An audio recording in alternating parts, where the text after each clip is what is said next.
to the Big Sound Podcast. Big Sound Podcast. Welcome to the B Sound Podcast. Today we have Linda, aka the Gamer Girl. I know Linda from the gaming community here on YouTube, where she's a unique personality with a unique channel. Thanks for being here, Linda. Let's start off by telling the audience in your own words, who are you? Thank you, Dan. I am Linda. My name is Linda, aka the Gamer Girl, because my channel is all over the place. It's technically gaming focused, but it never centers around just gameplays. I do parody songs. I do random cheesy stuff. It's like skits. So if you get in my channel, you're going to get a wild ride and never know what you're going to get each week. Yeah, I noticed that. Like going through your channel, it's like, I know you kind of started as a gaming channel, but it's like you're doing like vlogs and you're doing, I mean, one of the first things I saw of you was like you dressed up like Beetlejuice kind of and Yeah. Singing a song and things like that. So that's it's interesting. What caused that evolution? I realized that I was getting bored of my channel. Once I got over the fear of expanding and not caring if I looked goofy or weird or strange to somebody, I realized I'm bored. I really need to do something different. And I had a bunch of ideas on a notebook. And I was like, I'll do a second channel. And I realized I'm not going to put in any effort into the second channel. So why not I just put on my first channel? And I don't care what the algorithm doesn't like me anyway. So might as well do what I like. Yeah. Yeah. I mean, that's kind of the artist's dilemma, right? Just do what you like, or like, do you cater to the people? And I think that you got to maybe do what you like first, and then the right people come along. Yeah. Yeah. You agree with that? Yeah. It's always been like that. Yeah. Like I've seen people leave the community and come in, and it's always a different dynamic, but it's still the same. Yeah. So you think it's the same as it used to be, like when you first started? In a way, yes. Like there's always still going to be people popping in, fresh, wide-eyed, brand new, excited, and there's still going to be people that are hating the algorithm, and there's still going to be people playing video games no matter what's going on. So it's still the same for the fact that we still get video games. It's just every year is different on who's actually playing and what they're playing. Yeah, that makes sense. Kind of like the evolution of video games itself, where they keep coming out with them. Yeah. Yeah. You know, I noticed on your channel, it's like I was looking at some of your early videos, and you did this thing where you were like covering your face all the time. Was that like a purpose thing, purposely done? Yeah. Or was... I actually made a video on it, and nobody really saw it, and I don't know why. But it's called I'm a Baby Face Who Covers, half their face. And basically I was scared. This was my first channel by myself. Didn't know if anybody was going to really like me. And I didn't know if there would be a way to, just get over the fear. I remember painting my face, and people thought it was a gimmick. And I'm like, no, it's not a gimmick. It was actually me trying to get in front of a camera. And I realized at the very beginning I was horrible at face painting. And so it was just solid colors. And then I started learning. If you saw that I evolved, I started doing like Pac-Man and Atari, and I started getting really good at it. And people kept complaining, you're going to mess up your face, you're going to mess up your skin. And I got the concern, and I was like, I moisturize every day. I actually took care of my skin more than I do now. I would moisturize. I would make sure I put lotion on. I would make sure I do different things to balance out my skin. And I would do like face scrubs, and I never broke out throughout that whole time. Yeah. I break out more now than I did when I was actually worrying about me breaking out and because I have skin problems. I have sensitive skin. So I was like, I got hypoallergenic paint. I made sure that anytime I ever did anything, I didn't go crazy. I mean, there was a couple times where I did go crazy because I realized that it wasn't, working right. But then people just made fun and thought it was shaving cream or something.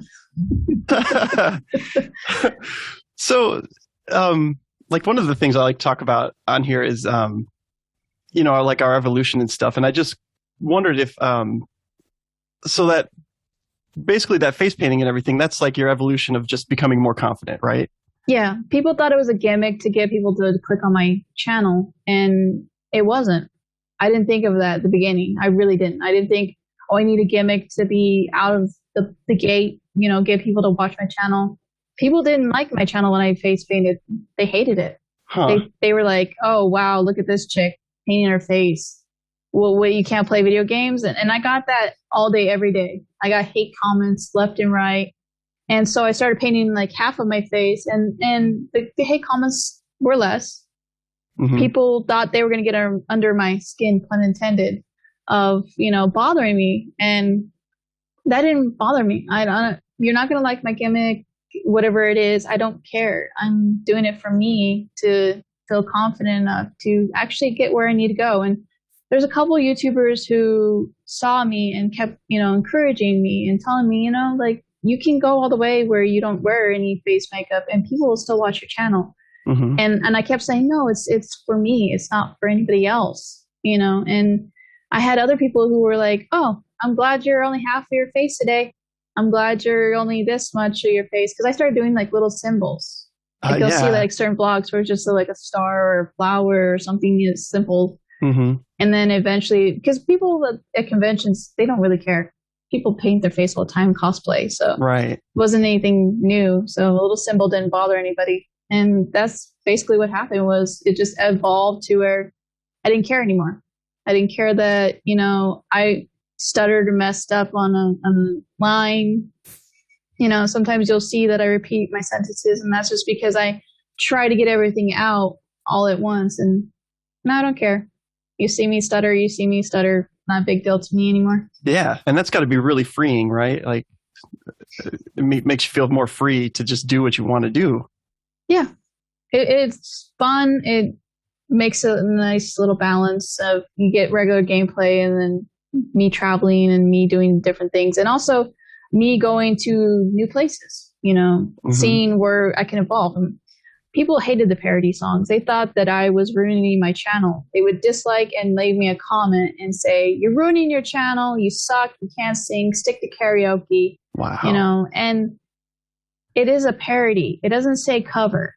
If you know what a parody is, it's you sucking horribly bad or being goofy or a little bit of both. Like, I'm not singing perfect on purpose. Yeah. There's a reason why. And people are like, oh, look at her trying so hard. Oh, I'm not trying so hard. If I actually could try, I could harmonize and get you something. I was in choir. I wasn't the best. I was an alto. Like, I'm not the best singer in the world, but I can blend and help you out. Right. I'm supporting. I know I'm a supporting voice. I've always been. Mm-hmm. You know, so. Yeah. Well, yeah, I mean, what can you do? It's just haters, I guess. I mean, well, if you have a YouTube channel, you have haters, probably. Yeah, I have haters, and I have a stalker who's been bothering me for a long time. And I don't know why, what I did, but he's been there from pretty much almost day one. Wow. What does that look like? What is a stalker? Making multiple accounts for no reason at all. Just to harass somebody. And I wish YouTube did what Instagram does, where they block that person completely, to where no matter how many accounts they make, they're blocked. Oh, yeah. But they constantly will make a new account. Now, I can kind of tell the normal troll versus the person that I've been getting harassed by for a long time. They'll make multiple accounts. They'll find something funny to do. And it's like, they'll talk about stuff from the beginning of time. And I'm like, yeah, there you are. I don't know their real name. I've never known who they are.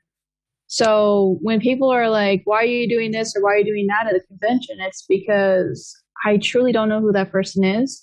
I don't know what their level of like hate they have towards me and what they would do. Right. So I'm always safe. If you see me, you know, saying I'm not going to go to this party or do something, it's not because I'm being antisocial. It's because I'm being careful. Sure. So I've had plenty of people think that I'm mad at them. I'm not mad at them. I'm just like, I'm realizing that this person has gotten worse over the years. And I don't say the name of the users so that nobody will harass them, because I don't know if they're, you know, mentally handicapped or something's going on with them. Right. Their level of, you know, functioning, whatever they are. So I let them be. You know, I whenever they bring a new comment in, I block them and I call it a day. Right. So yeah. That's all you can do. Yeah, I think so. It's like sometimes when I get those people, I feel sorry for them in some ways, because it's like you have nothing better to do than be here and, try to make someone feel bad. It just doesn't seem like a good life. No, it's weird, and I've seen it happen for bigger YouTubers where their level is really bad. Like, people will make, accounts just to restream their streams and to mess with them. And I'm like, if you truly hate that person, just don't talk about them. Right. Go fade into the void. Yeah. And you'll be happier. Yeah. But I can't go in and tell every individual person that, because all they'll think is just, oh, this is fun. It's funny. I'm making fun of them. Right. But you're taking away 2 or 3 hours of your day every day that they stream to bother them. Yeah. Yeah. That's why I feel sorry for them, because you must have really nothing else going on in your life if you do that. Yeah. So that being said, would you not encourage anybody to do a YouTube channel then because of these things, or? No, I just say be prepared for the onslaught. Yeah. If you're gonna start a YouTube channel, start with what you want. Get a notebook. What do you want? What's your goals? What's your plan? And then go from there. And you don't need an amazing camera. You just need a basic camera. Like, I'm on a Logitech that costs next to nothing. Yeah, me too. And I'm also, when I do stream, I usually stream on my PS4 or my PC that can't handle gaming and streaming at the same time. So I have my Xbox 360 hooked up or something like that. You can utilize what you have. And some people don't even have a camera at all. They have their cell phone. Well, you can go in and you can there's plenty of apps that will help you stream from that. And you just set it up and put it next to the TV and stuff like that. And that's how I did in the beginning. My very first videos were my cell phone, me just showing my game collection. Start off small. You don't have to go with a skit that takes 10 hours and trying to find 5 people to add to your roster to be every character. You could be every character yourself. You don't need people to help you out. And if you don't have a community, you have one person watching your video. That's one extra person that took the time to watch the video, even if it's for 5 seconds, to say hi and thank you for that video. I never get mad. Some people get mad when somebody comments and says something and you could tell that they didn't watch the video. I truly am not mad at all. You took the time out of your busy schedule. You have 24 hours in a day only to even just say hi or I like this or whatever. That's cool. I'm okay with that. Right. I'm grateful for you to help the algorithm out. Yeah. That's why it's like, I'll even encourage people to leave thumbs down. If they don't like it, let me know, and maybe I won't make more like that, but it doesn't factor in for me. Sometimes I get a thumbs down because somebody didn't like the video game. You never truly know what the thumbs down means. It could be they didn't like your opinion. It could be they didn't like the audio, because I've been friends with people who I'm not friends with anymore that they truly don't understand that their setup is bad for their audio, and they think it's haters. And that person, I don't know how many times I told that person, I'm like, your audio is horrible. And it could be that. It could be they're thumbs downing you to tell you something specific, and you need to get your mind out of that every single person's a hater. Sometimes they're actually giving you criticism that's good. Not everybody's meant to be the best YouTuber in the world, but if you take what you like and not go with the trends, not go with this clickbaity title that is, why so-and-so hates so-and-so. Drama only lasts for so long. And at the end of the day, you will lose those viewers the minute that the drama's gone.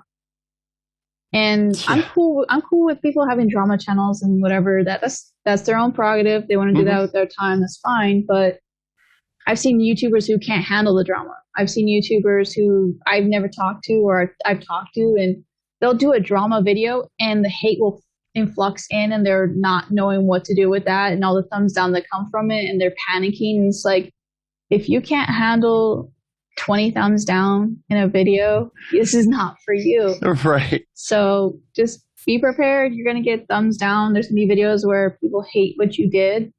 And you can say, yeah, maybe I won't do that video again. But at the end of the day, if it's truly something you find funny, go for it. I make 10-second skits sometimes that nobody likes, but I like it because I'm like, that was goofy. I thought of that character. That character made me laugh. And if you like it, put it on the channel. Yeah. And normally if you like it, somebody out there is going to like it too. And that's who you're aiming for. And it's like the haters can just hate, you know? Yeah. And just get it to the people who like it. Oh yeah, for sure. Yeah. So what got you started in YouTube? What got you started making videos?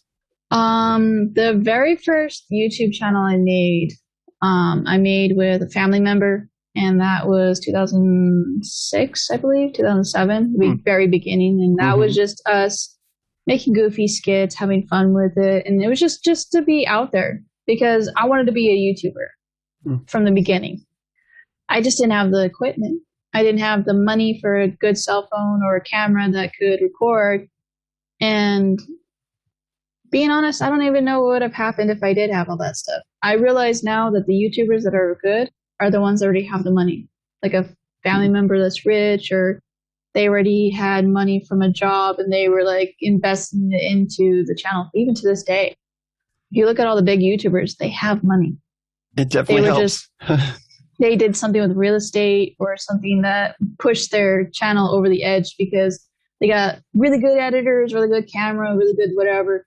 And it's like, yeah, you don't need the stuff, but it does help.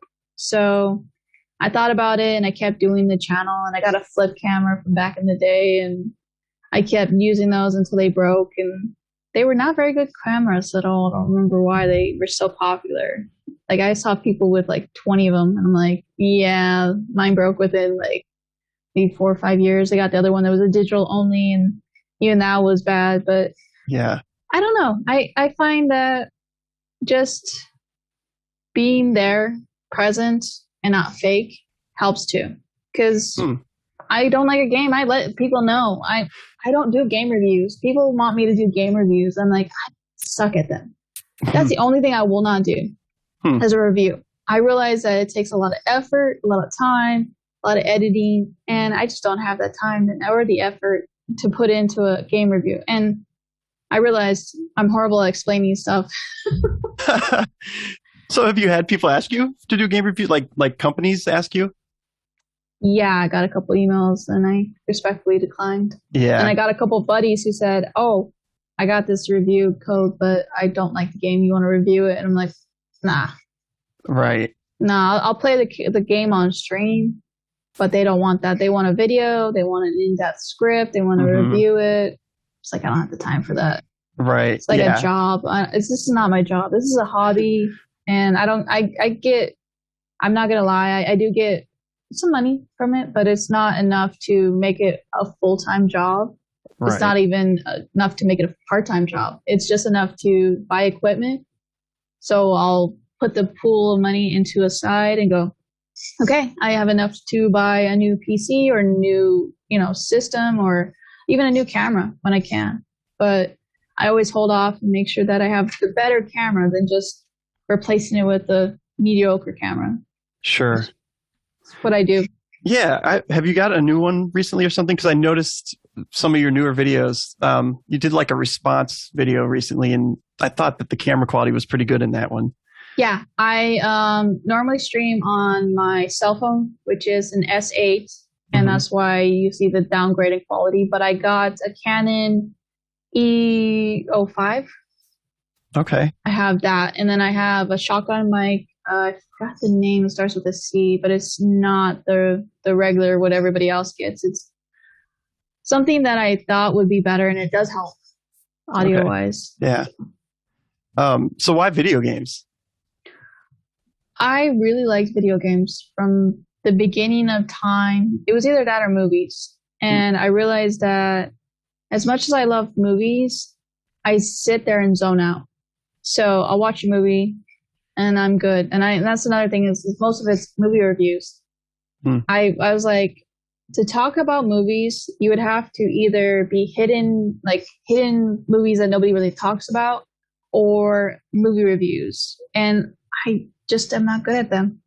I can't sit there, explain a movie that's in depth to people. Books, yeah, I can do that. But even then, books, I'm like, I don't read as much as a lot of people who read. you know? So I thought about it and I went, no, I'm good. I'm going to stick with video games because I play video games all the time. I started realizing that I beat about, on average, when I was playing video games, about 50 games a year because I tracked it in 2020 and I beat 55 games. I was like, so wow, I really do beat a lot of games because I wasn't paying attention. Mm-hmm. You know, I just beat a game or play a game through and then move on to the next game and sell games, buy games, stuff like that. So I thought about it and I was like, I really, truly like talking about my games, what I have. I like playing games online. I like, you know, the community. And even before I was in the YouTube gaming community, I was watching people all the time. I watched people play. I would watch live streams. I would watch games that I hated playing, but loved watching people play. And I was like, I can do that too, you know? Mm-hmm. And I also realized that nobody was really talking about in retro gaming about, you know, old PC games. And I was like, they're playing them through them, but they're not playing them in a horror or funny way. You know, they're just like, play through, here you go. Here's what I did. Here's a no death run of this game. And it's like, you know, let's make it funny. Let's make it to where people actually understand that this game is ridiculous. Right. Whatever PC old game for educational purposes were ridiculous. And everybody was like, well, no, we got to take it seriously. You know, got to remember that this was educational. No, it wasn't. It was hilarious. We all laughed and everything that we could do in that PC game. Right. So I was like, I'm going to spin it and I'm going to make it funny in the end of the day and try this YouTube thing and finally see if I could break out the whatever, you know, I used to try and I would get barely any subs. And now I'm like, you know what, let's actually put a little bit of effort.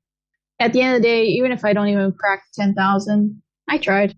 Sure. You know, I'm not going to be 65 still doing this, but right. I'm going to have fun with it until I decide, you know, one day I'll make a video and just be like, I'm done. Thank you, everybody. And I won't come back. I won't be like Michael Jordan, who said, I'm done, and then came back after basketball was his life, you know.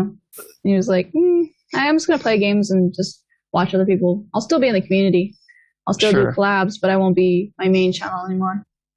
Right. Well, maybe you'll do like Michael Jordan and instead of, you know, doing basketball, you'll do baseball. But instead of, you know, gaming, you'll do a different kind of social media, TikTok or something. I don't think so. I thought about it. I was like, I don't mind, like, if somebody were to ask me, hey, can you do a collab with me? I don't mind doing that, but I don't think I would do a second channel. I kept debating about it back and forth, and I was like, nah, at the end of the day, I really don't want to, you know, once I say I'm done, I'm done. There's been plenty of YouTubers who said that they were done and they came back. And then there's been plenty of YouTubers that did the opposite, where they were like, I'm done, I'm out. And you could truly see that they were just like, I'm done.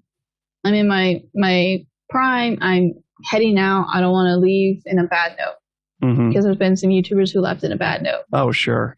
For sure. Yeah. So, talking about your channel then, what do you think your most successful video was, and why do you think it is? Okay. For views, it was my unboxing of the gold PS4. And that was just because I was one of the first ones to put it out there. Okay. It was a hot mess. I misspoke about a lot of the tech stuff. I said 1 gigabyte when it was 1 terabyte. I think it was also because everybody was looking to see what it was in there, you know, just curiosity. For the better video that actually was really popular, I would have to say my gameplay video of Walking Dead, the arcade. That one actually truly got engagement. It wasn't just like, oh, look, somebody messed up and said 1 gigabyte. And it was actually people watching it all the way through. They wanted to see what was, because I was one of the first to go out and check out the actual arcade game. I went on my day off. Actually, was surprised that it was on a day that I was off. And I remember it being debuted in Dave and Buster's, and just went in there, showed up. And I remember kids kept trying to, like, I had to, like, put my card into the slot, and I had to stop them. And I had to give the mama, like, look, like, I'm recording. You don't want him on the channel. And then they would be like, oh, we'll come back. And then the kid would be like, oh, man. I'm like, you could hear it. I'm like, yeah, it was a struggle. I'm surprised I played through that game without people bothering me. Oh, wow. I need to see that one. I somehow missed that. It's a lot of gameplay on my channel, so it's kind of hard. It's buried in there. It's if you go to Let's Play, my playlist, it's one of the top videos on that. All right, yeah, because I don't think I've ever even seen the Walking Dead video game in an arcade. The arcade is actually pretty slow. It's very like short. Also, is it like what kind of game is it? It's a shooter. It's a crossbow shooter. You go in and you sit in a little cabinet. It's kind of like Jurassic Park or Halo. There's something like encasing you, and you can have like a curtain. Some people don't put the curtains, but you literally just sit there, and it's like a rail shooter where you're literally on the rails, and they just linear story. You have to save as many people as you can, kill as many zombies, and there's a protagonist who he wants to get through and be the first to leave, and he doesn't care if he's going to take anybody out when he's doing that. And then you just got to get him. But the game that I really don't like is they don't let you shoot the antagonist.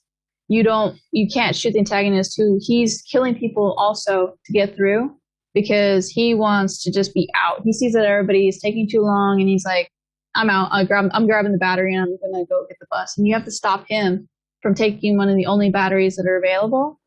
And he's people just like taking them and sacrificing them and having them in front of the zombies. So I wish that the game would just let you have that choice and then just make a harder like protagonist antagonist situation go on.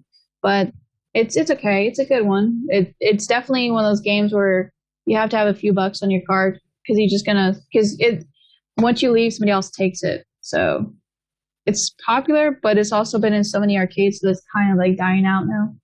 You've done a lot of collabs. I was just curious, do you think that collabs are important?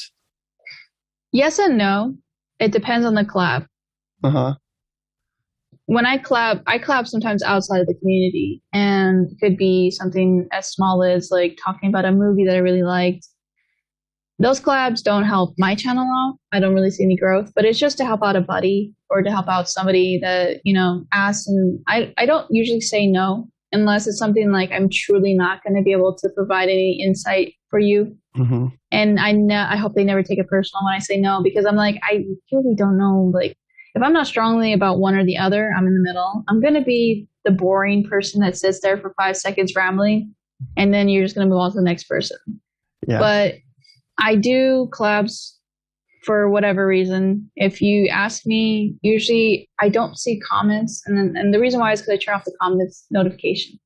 People are always like, I'm commenting on your videos about collabs. And it's like, I'm sorry, I don't have that notification on because it burns my battery. And also it's a lot, So if you want to comment, and also YouTube suppresses the comments anyway. I noticed. I tried commenting on your video and your podcast for 4 podcasts now. Really? Wow. And it's the same one. It's the one that I gave you in your messages. Yeah. And YouTube blocks it. And I've actually lost people who thought I was ignoring them. Right. And it's like, I don't ignore you. If the chat's flowing and it's really hard to keep up, I'm not ignoring you, or I'm not. It's sometimes they delete it. Like somebody will post a comment on the chat or the comment section, and they'll be like, well, YouTube deleted it. I'm like, yeah, I'm sorry. I don't know why. It could be some random trigger word that they don't like, and I have no idea what it is. I'm just like sitting here puzzled as you are as to why something doesn't go through. And I think it's because they don't want the sub for sub crap going on anymore, but it's genuinely not that. It's like, I'm asking for a collab. I'm not asking for, hey, I said, do you sub to me? It's like, hey, I have a collab idea. You want to do that? So I always recommend to any YouTuber watching this podcast, start going to Instagram and Twitter. And if the person doesn't have Instagram or Twitter, check in the description for an email. Sometimes they'll put just an email, and see about that, going about that way, because I think that's another reason why they're suppressing us in the algorithm, is because so many people are asking for collabs. And I think that that's how we're fake networking. We're not fake networking. We're actually networking to like get ideas out and stuff like that. Yeah, you'd think YouTube would want more of that because it keeps people on their platform. And that's the whole idea behind YouTube. Yeah. So it's not anymore, because I think it's just all about money. Well, yeah. Susan, I've seen so many interactions with other big like celebrities, and it's kind of sad what she's doing now. Yeah. Well, what do you mean? What is she doing now? She's buying subs for people. Oh, she was talking to a rapper. I forgot his name. And the rapper came on and was like, well, I'm not going to be a YouTuber. I'm not going to have any subs or money outright. And she goes, well, we can work it to where we buy you subs. Well, we'll put subs on there for you. And he's like, are you serious? And she was like, yeah, we'll put subs on there for you. I got a staff who could do that in 5 seconds. Yeah. And I saw another YouTuber who had artificial growth for no reason at all. And she wasn't famous or anything like that. And she just got super up there really fast. Was that it?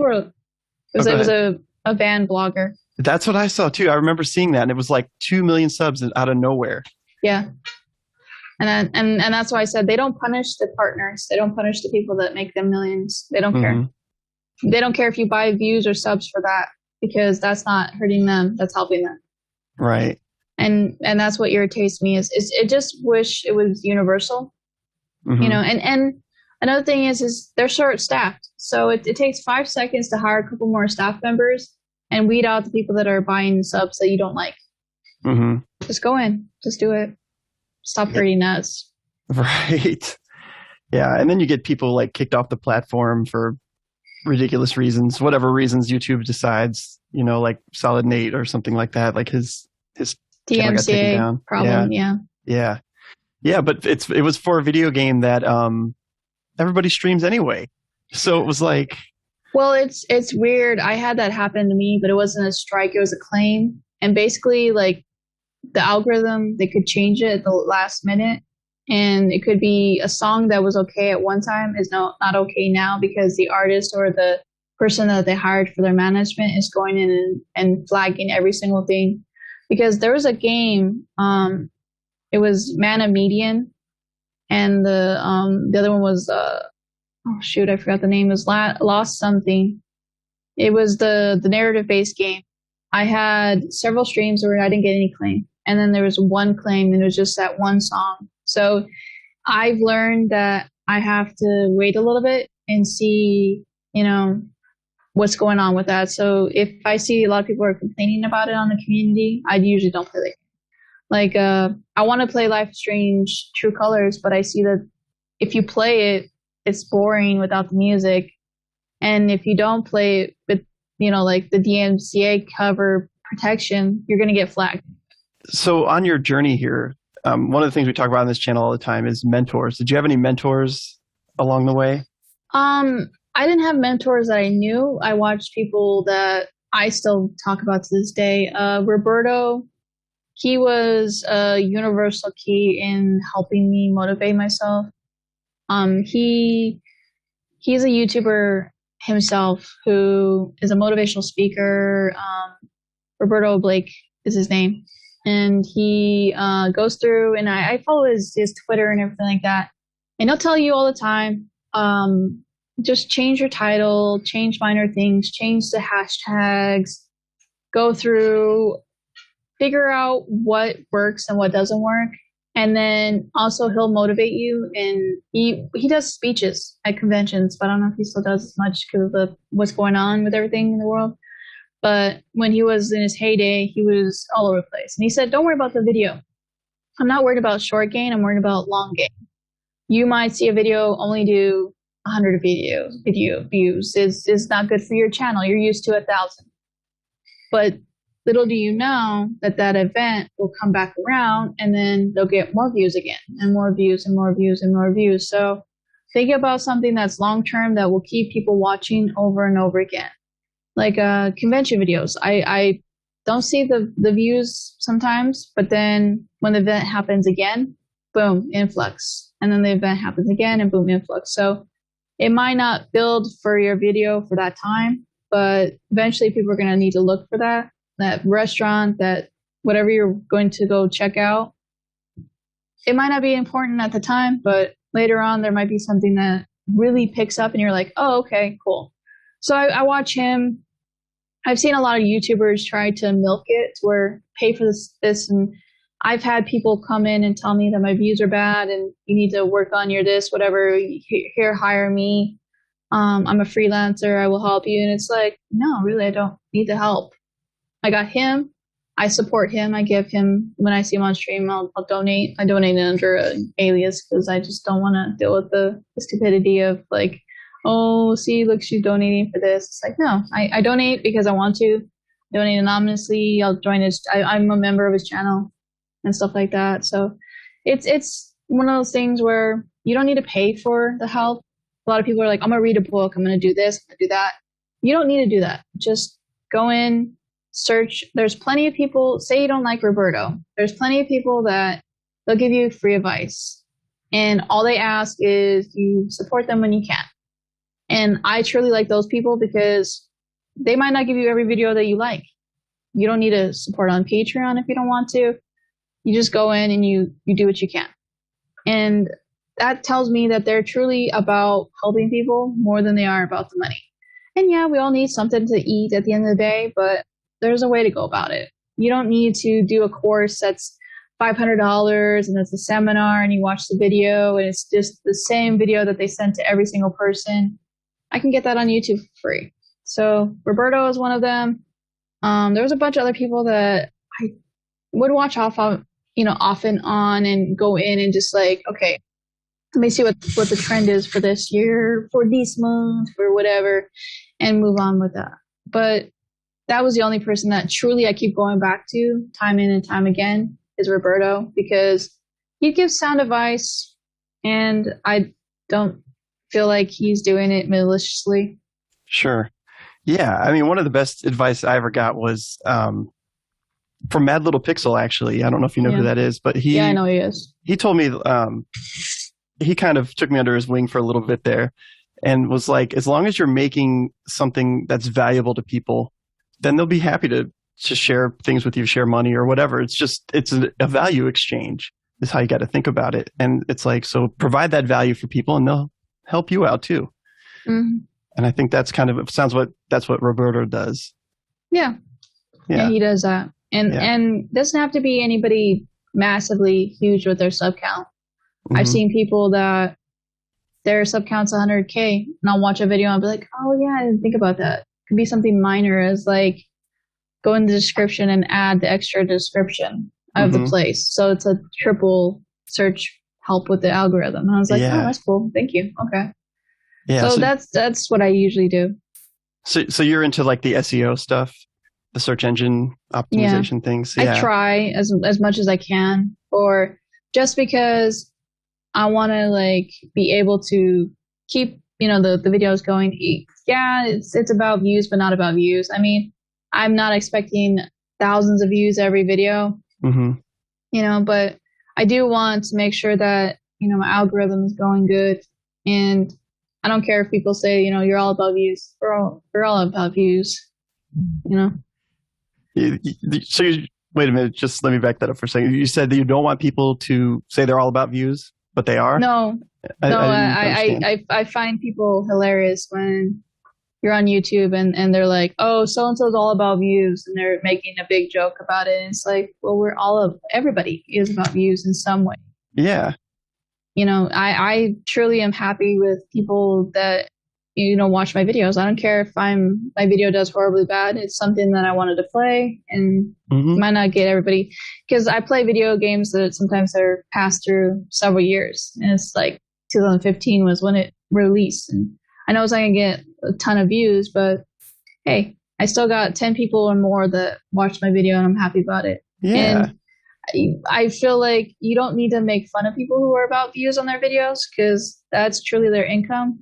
And I'm not going to support the people that are being lazy, but I will support people that truly show me something. It's a catch-22. People are going to make fun and people are going to, be whatever they want to be with their YouTube channel. But at the end of the day, if you feel like something's doing wrong, just don't talk about them, don't support them, and then move on to the people that are actually enjoyable. Yeah. Yeah, I agree with that. Do I remember right? Did you say you had a podcast as well? I do, but it's not a regular podcast. It's just whenever I can get like somebody to interview, or if I see there's a topic and I feel like that needs to be talked about, but it's not, video quality. It needs to be just like me rambling. Okay. Yeah, because I saw you had like I remember seeing a podcast of yours, and you were interviewing one of the Power Rangers, if I remember right. Yeah, Zordon. Yeah. Yeah. Who else have you had on? I've had Jason Elliott. He is a video game tabletop gamer designer. Okay. He used to be the old TSR. And then I've also had just random, buddies from the community be on there. Right on. Yeah, it sounds like fun. I mean, I like doing this one, so yeah. All right, here's one. Is there anything you wish you had known when you first started out? I wish I'd known about OBS in the beginning. In the beginning, I thought that you had to pay for everything. Like, there's GIMP. Right. Like, I didn't realize that there were so many free options out there that you didn't have to pay for. I could have saved myself some money. Wow. Yeah, that's a good one to tell people because, GIMP is like a free Photoshop. OBS is like a free way to stream. Blender is a free programmer, like animation. Yeah, right. Yeah, so, definitely search for the free stuff because they're basically just as good as the regular stuff. It's just a little bit more time, not as many hotkeys. But once you learn it, you're good. Right.